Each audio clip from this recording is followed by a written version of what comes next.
The first thing she said to him that wasn't about work was this: "You fix things like you're apologizing to them."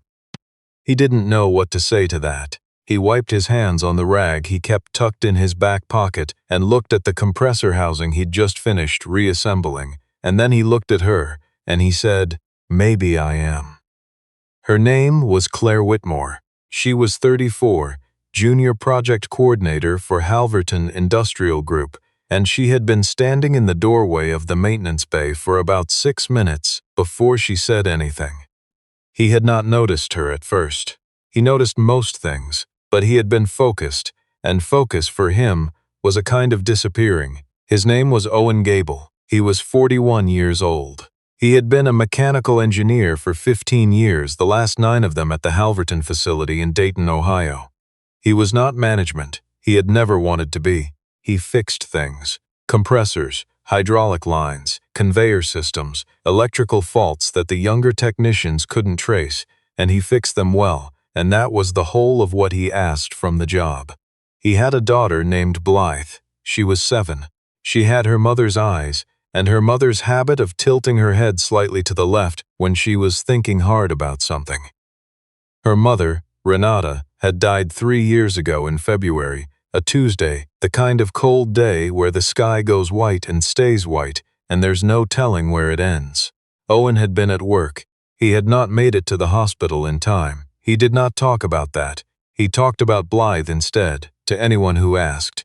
She liked dinosaurs and she liked waffles, and she had recently decided that the word preposterous was the funniest word in the English language, and she used it constantly. She had said it was preposterous that she had to wear a coat. She had said it was preposterous that Owen didn't know the name of the purple dinosaur from her book. He had looked up the purple dinosaur that night. He felt this was important. This was the context of his life when Claire Whitmore appeared in the doorway of the maintenance bay and watched him work and said that thing about apologizing. They began talking the way people at a job site talk, in passing, in the margins of things. She was managing the retrofit on the East Wing cooling systems, which meant she needed him more than most of the other coordinators did. She had questions. He had answers. It was practical. It stayed practical for longer than either of them expected. He learned things about her, the way you learn things about a person when you're working next to them rather than talking directly at them. She took notes in 2 different colors of ink, blue for facts, red for things she wasn't sure about yet. She brought her own coffee in a battered green thermos and never bought from the cart. She had a habit of exhaling slowly through her nose when someone said something she thought was wrong but wasn't ready to argue yet. He saw that exhale a lot during the planning meetings, directed mostly at the wall above the department head's left shoulder. The department head was a man named Brendan Thrace. Owen had known Brendan Thrace for 9 years. The knowing had not warmed into anything like respect on either side. Brendan Thrace wore his title the way certain men wear expensive watches, not because they need to know the time, but because they need you to know they have the watch. He had come up through the corporate side of Halverton. He did not understand the machinery. He understood budgets and quarterly reviews and the particular skill of making other people's work sound like his own idea in front of a room. Owen did not hate him. He had made a decision early in his career that hate was expensive and he could not afford it. He simply worked around Brendan Thrace the way water works around a stone. What he hadn't counted on was Claire Whitmore. She knocked on the frame of the maintenance bay door one Thursday evening about 2 months after they'd met. It was after 7. Most of the facility was empty. Owen was still there, because the secondary hydraulic line on Unit 4 had been cycling irregularly, and he didn't like leaving things cycling irregularly. Blythe was with his neighbor, Mrs. Alderman, who was 72 and had been watching Blythe since she was 4, and claimed to find the arrangement entirely convenient, though Owen suspected this was generosity dressed up as practicality. Claire had a folder under her arm, and she looked like she'd been walking the long way to somewhere for a while. "The load numbers on the East Wing retrofit don't match," she said. The specs Thrace submitted to the city say the cooling capacity is rated for the full expanded floor plan. But the units we're actually installing aren't rated for that. They're rated for 60%. Owen set down the wrench. Since when? Since the revised purchase order, which went through 3 weeks ago, without my sign-off, or yours. He looked at her. She was holding very still in the way people hold still when they're trying not to show how unsettled they are. That's a building code violation, he said. I know what it is. You need to report it. I know that too. She pressed the folder against her side. I wanted to make sure I was reading it right before I did. I'm not an engineer.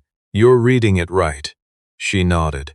She didn't look relieved. She looked like someone who had been hoping she was wrong and had just been told she wasn't. She filed the internal report the following Monday. Owen co-signed it. He didn't ask her if she was sure. She was clearly sure. Asking would have been insulting. Brendan Thrace called Owen into his office on Wednesday. The office had a view of the parking lot. Owen had always found this amusing. All that glass, all that height, and what it showed you was a parking lot. He sat in the chair across from the desk and waited. Brendan Thrace was a large man who held his size like a credential. He leaned back in his chair and folded his hands in the way people fold their hands when they want to look considered rather than angry, and he looked at Owen for a long moment without speaking. You've been here a long time, he said finally. 9 years, Owen said. Right, 9 years. He paused. You understand that a report like the one you co-signed has consequences. Not just for the project, for the people involved. I understand that building 400 employees in a structure with inadequate cooling load capacity has consequences too. Nobody's saying there's a safety issue. The building code is saying it. Brendan Thrace's expression didn't change. That was the skill he had. The surface remaining smooth while whatever was underneath it worked through its calculations. He said, I want you to think carefully about what you're asking the company to absorb here. Delays, rebidding, regulatory review. You've got a good record. I'd hate to see that complicated. Owen looked at him. Are you telling me to withdraw the report? I'm telling you to think carefully. I've thought carefully, Owen said. The report stands. He stood up and left. He noticed on his way out that Brendan Thrace did not say anything else. The silence followed him down the hallway like a third presence. 2 weeks later, the facility's parent company, Halverton Industrial Group, announced a structural review of maintenance operations at the Dayton site. Owen was notified by email on a Friday afternoon that his position was being eliminated as part of a consolidation. The email used the word "unfortunately" twice. There was no severance. There was no continuation of benefits past the end of the month. There was a sentence near the bottom about the company's appreciation for his years of service. He read the email sitting in his truck in the facility parking lot. It was 4:47 in the afternoon. He had to pick up Blythe from Mrs. Alderman's at 5:30. He sat with the phone in his hand and looked at the parking lot and thought about the hydraulic line on Unit 4 that he had never fully resolved. He wondered if whoever came after him would notice it was cycling irregularly. He thought probably not. He picked up Blythe at 5:30. She had made a card at school that day. Purple crayon, lopsided heart, the words, "Dad, you are my best friend," spelled out carefully in her best printing. She explained very seriously that she had spelled friend wrong, but that her teacher said it was still a good card and she agreed. He put it on the refrigerator when they got home. He stood and looked at it for a while. He did not tell her that night. He made waffles for dinner because it was Friday and waffles were their Friday thing, and she told him about a girl at school named Harper who had said something about dinosaurs that was, in Blythe's considered opinion, completely preposterous. He listened to every word. He spent 6 months looking. He had references. He had 15 years of documented work. He had a record that should have been sufficient. What he did not have was a recommendation from Halverton, which was the company most hiring managers in the regional industrial sector recognized. When they called, whatever was said on the other end of those calls closed doors quietly. with no explanation given. He took contract work, repair jobs, mostly, residential HVAC, small commercial systems, the kind of work that paid adequately but not well and that nobody would look at and say, this is what he was built for. He did not complain about this. He got up early, and he worked, and he picked Blythe up, and he made dinner, and he helped her with her reading, and he checked that the nightlight was on before he went to sleep. He had moved them to a smaller apartment in March. Blythe had asked why they were moving, and he had told her it was an adventure. She had thought about this and said that adventures were, in her assessment, preposterous. He had laughed, actually laughed. He hadn't expected to. He met Nadia Wren on a job site. Not Halverton. A mid-size HVAC company called Meridian Climate Systems had brought him on for a commercial retrofit in the Glenbrook office park, and Nadia Wren was the project manager for the building ownership group. She was 37, precise in the way people are precise when they've learned that vagueness costs more than it saves, and she wore her hair pulled back and her reading glasses on top of her head, and she had a habit of saying, "Walk me through it," instead of "explain," which he found, for reasons he couldn't entirely articulate, respectful. She was also, he would learn eventually, the daughter of Halverton Industrial Group's regional operations director, a man named Clifford Wren. He did not know this for a long time. She did not use her father's name. She had built her career separately and deliberately, and the name Clifford Wren never came up in any of their conversations, which were, for the first several months, entirely professional. Then they became less entirely professional, the way these things become less professional. Gradually, and then all at once. And then you're standing in a parking garage at 6 in the evening because the meeting ran long and nobody wants it to end. And she's telling you about the building in Portland where she did her first project, and you're telling her about the hydraulic line you never fully fixed, and neither of you is in a hurry. He told her about Blythe on a Thursday in October. They were at a small diner 3 blocks from the Glenbrook site, the kind of place with good coffee and bad lighting, and no reason to be there, except that it was convenient and they'd both needed lunch at the same time. He showed her a photo on his phone. Blythe had a waffle in one hand and a plastic stegosaurus in the other, and the expression of a person who had everything she could possibly need. Nadia looked at the photo for a long time. She said, "She looks serious." "She is serious," Owen said. "She's 7. She's thought about things." Nadia smiled. It reached her eyes before it reached her mouth, which he found he noticed. He brought Nadia to pick up Blythe one afternoon in November without planning to. The job had run long, they had been talking in the truck, and he realized he was going to be late. He said she could wait in the truck. She said she didn't mind coming. Mrs. Alderman opened the door and looked at Nadia with the comprehensive assessment that elderly women have refined over decades, and then nodded slightly and went to get Blythe. Blythe appeared in the hallway wearing a paper crown she had apparently made that afternoon. She looked at Nadia with the directness children use before they learn to soften it. "Are you my dad's friend?" she said. "I think so," Nadia said. "He doesn't have many friends," Blythe said, in the tone of a person offering context. "Blythe," Owen said. "It's true," she said. Nadia said, "It's nice to have at least one good one." Blythe considered this. She adjusted her crown. She said, "Do you like waffles?" "Very much." "Good," Blythe said. "Because that's what we have on Fridays, that's the rule." She looked at Owen. "She can come on a Friday." He looked at his daughter in her paper crown and thought about how she moved through the world, directly, without apology, without the wariness that had grown into him slowly over years. He thought, "She does not know yet how much the world can take." He thought, "I would do anything to slow that down." Nadia came on a Friday.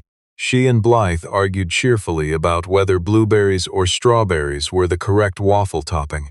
The argument ended in a split decision, blueberries on one half, strawberries on the other, which Blythe declared was a genius solution and which Owen suspected she would be describing to her class the following Monday. After Blythe was in bed, Owen and Nadia sat at the kitchen table with the last of the coffee and the quiet that comes after children are down, which is its own particular kind of stillness. Nadia was looking at the refrigerator, at the card. "Dad, you are my best friend." "She's something," Nadia said. "Yeah," he said. "She is." There was a pause outside. A car went by. Someone's dog barked twice and then stopped. "What happened to her mother?" Nadia asked. "Carefully, the way you ask things you've wanted to ask for a while," he told her. The short version, which was the only version he had. Renata's diagnosis, the 18 months, the Tuesday in February. He told her, without looking away from the coffee cup, and she listened without looking away from him. And when he finished, she didn't say she was sorry, which most people did, which he found exhausting, not because it wasn't genuine, but because there was nothing to do with it. She said, "She left you something that knows how to be happy." He looked up. She was still looking at the refrigerator, at the card. He didn't say anything. He didn't need to. It was a contract from the city that broke it open. Meridian Climate Systems submitted a bid in January for a public facilities contract. City offices, service buildings, a maintenance depot. The bid was competitive. Owen had done most of the technical specification work. Nadia had managed the client coordination. They were well positioned. They didn't get it. A man at the city's facilities office, someone he had worked with briefly 2 years before, called Owen quietly on a Tuesday morning and told him that the disqualification had come from a reference check, not from Meridian, from a prior employer, from Halverton Industrial Group. The reference had gone through regional operations, through a man named Clifford Wren. Owen sat with the phone pressed against his ear, and the name moved through him like a cold current. He knew that name. He had reason to know that name. What he hadn't known, what he was only beginning to understand, was the connection he had been standing next to for 6 months. He drove to the Glenbrook site. He didn't call ahead. He found Nadia in the site office, at the work table, going through invoices. She looked up when he came in. She saw something in his face that made her set down the papers. He told her everything. The report, the building code violation, the termination, the months of closed doors, and then the contract, and then the name at the end of the reference call. She was very still while he spoke. When he finished, she said, "Clifford Wren, yes." She looked at him for a long moment. "He's my father." He had expected it. He had driven the whole way there expecting to hear it, and still, hearing it, something in his chest did something complicated that he couldn't name exactly. "I didn't know," she said. "I want you to understand that. I had no idea." "I know," he said. "That's not why I'm here." "Then why?" He looked at her across the work table with the invoices between them and the hum of the climate unit on the wall, and the light coming gray through the high windows. "Because I couldn't not tell you," he said, "and I don't know what that means for us, but I needed you to know." She went home that night and called her father. Owen didn't ask her what was said in that call. She told him 3 days later, when she drove to his apartment without warning and sat at the kitchen table and looked like someone who had walked a long distance. She said her father had not denied it. He had explained it instead, in the measured, reasonable voice of a man who believes that outcomes can be justified by the logic that produced them.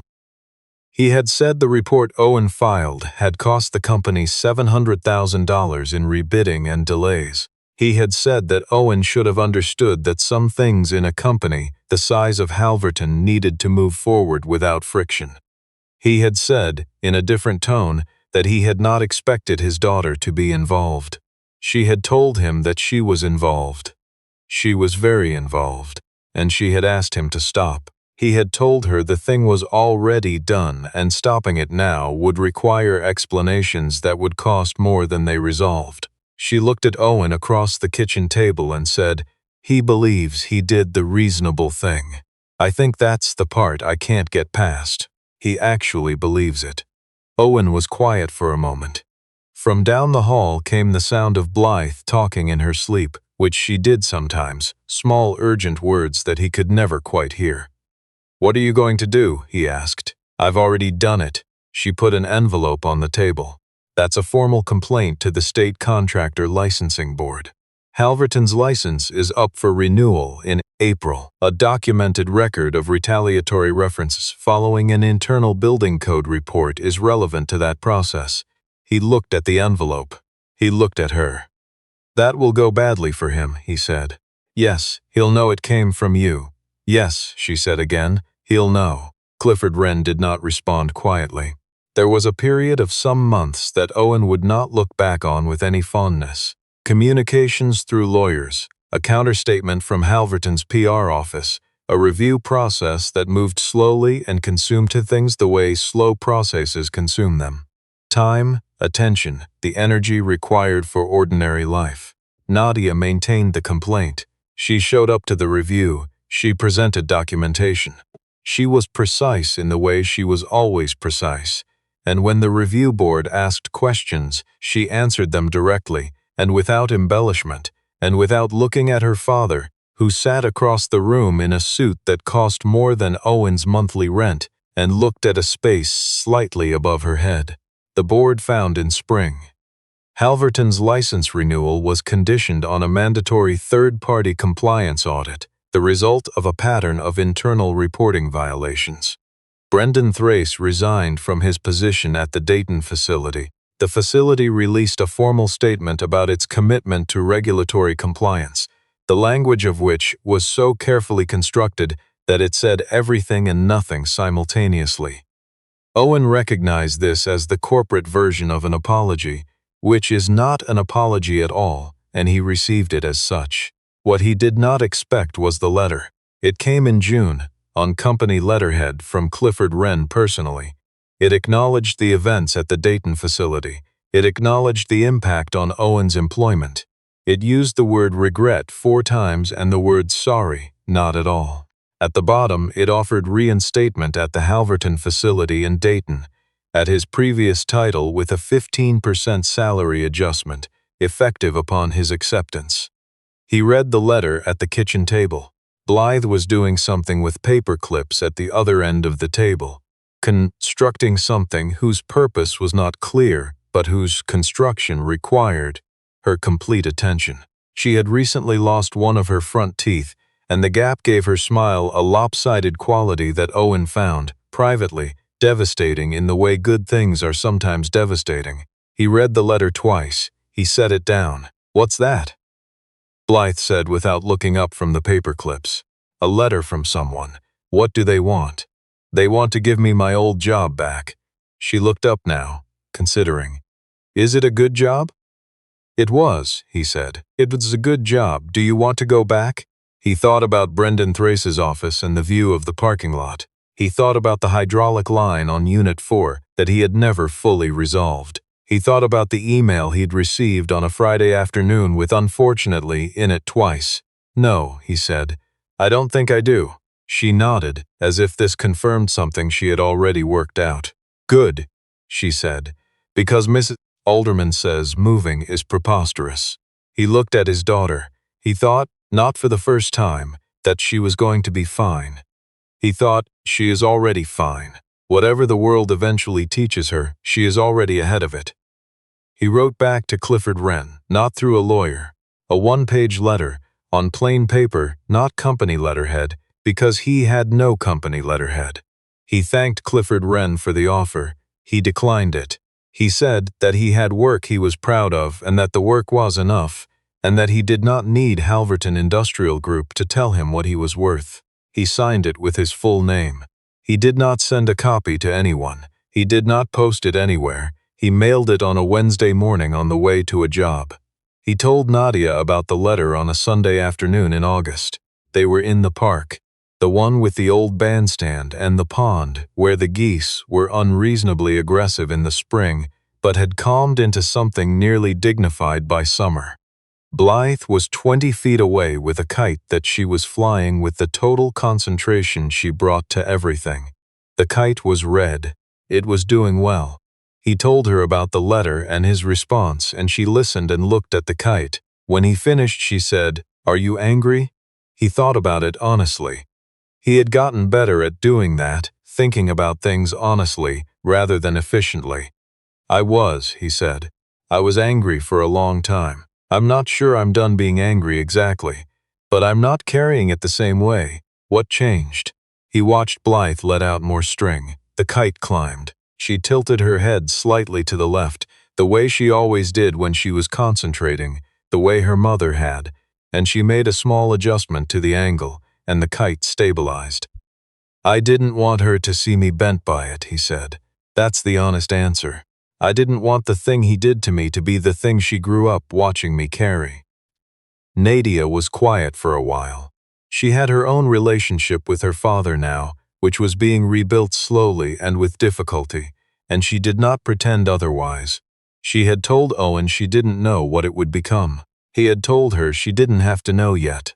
He asked about you, she said, last week. He asked how things were. What did you say? I said things were good. She paused.